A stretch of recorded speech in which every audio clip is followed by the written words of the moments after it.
తప్పిక కష్టాలో మన్నాను జలధారలను పంపావు.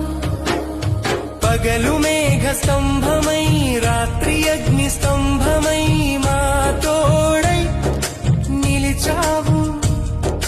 సీనాయి మీద 10 ఆజ్ఞలిచ్చావు. నీ మాటలోనే జీవముందని తెలిపావు. బంగారు దూడను చేసి తొలగిన మమ్ములను చూసి కృపతో క్షమించావు. మందిరములో నీ మహిమతో నివసించావు. నీ ఒడిలో నిత్య విశ్రాంతి అని చూపావు.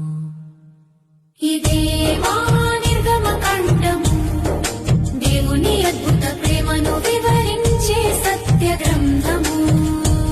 ప్రపంచ చరిత్రలో మూల స్తంభము, ప్రతి ఒక్కరికి బుద్ధి కలిగించు దృష్టాంతము.